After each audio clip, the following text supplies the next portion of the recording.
Halo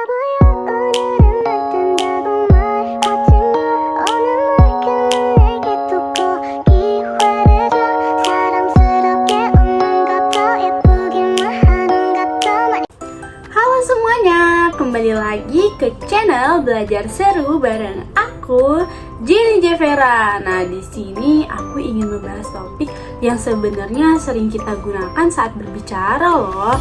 Kira-kira ada yang tahu gak ya apa?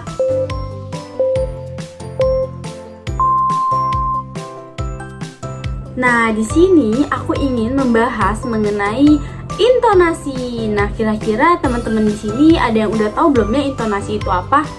Kalau belum pada tahu, simak video aku baik-baik ya. Nah, intonasi itu merupakan naik turunnya nada bicara seseorang. Nah, teman-teman, intonasi itu penting banget loh. Kenapa ya kok bisa penting banget?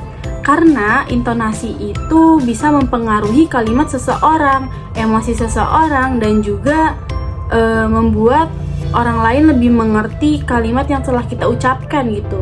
Ingin membahas mengenai jenis-jenis intonasi. Nah, intonasi itu ada 3. Yang pertama, intonasi datar turun. Yang kedua, intonasi datar naik. Lalu yang ketiga, ada intonasi datar tinggi. Nah, di sini aku ingin membahas mengenai ciri-ciri intonasi datar turun. Nah, ciri-cirinya yang pertama dimulai dengan suara yang normal atau datar. Lalu yang kedua menurun di akhir kalimat. Lalu yang ketiga, ucapannya terasa tenang dan menutup pembicaraan. Nah, fungsinya yaitu yang pertama menyampaikan pernyataan yang sudah pasti. Lalu yang kedua, memberikan perintah yang sopan dan menunjukkan akhir pemikiran. Aku mau memberi contoh intonasi datar turun. Yang pertama itu misalnya, kita akan berangkat pukul 7. Lalu, jangan lupa membawa buku tugas. Yang terakhir, hari ini langit tampak cerah.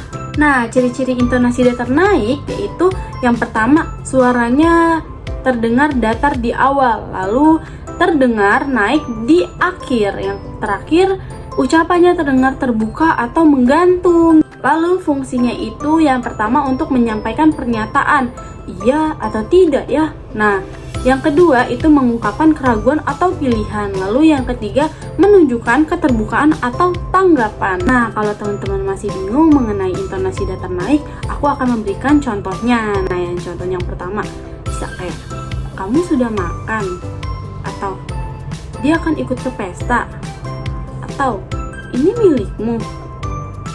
Nah, itu merupakan kalimat-kalimat bertanya. Nah, itu merupakan intonasi datar naik, teman-teman. Lalu yang terakhir itu ada intonasi datar tinggi. Nah, di sini aku mau menjelaskan ciri-ciri dan fungsinya. Nah, ciri-cirinya itu yang pertama, nada suara tinggi dari awal hingga akhir kalimat. Lalu yang kedua, ucapannya terasa semangat dan emosi. Nah, fungsinya untuk menyampaikan seruan atau perintah keras. Lalu yang kedua itu untuk mengekspresikan emosi keras seperti marah, senang, atau takut. Lalu menarik perhatian karena kalimatnya itu mungkin kayak lantang gitu ya. Nah, contoh dari intonasi datar tinggi seperti kayak misalnya, ayo kita mulai sekarang, atau hati-hati di jalan, atau cepat keluar dari sini. Nah, kenapa ya intonasi itu penting? Nah, jadi karena adanya intonasi, kita tuh bisa tahu dan paham apa maksud seseorang. Coba deh kalian bayangin kalau misalnya kita ngomongnya datar aja, pasti ngebosenin kan? Nah, gimana teman-teman? Kalian udah pada paham kan perbedaannya antara intonasi datar turun, datar naik, dan datar tinggi? Nah, coba kalian tulis di kolom komentar, kalian sering pakai intonasi yang mana ya?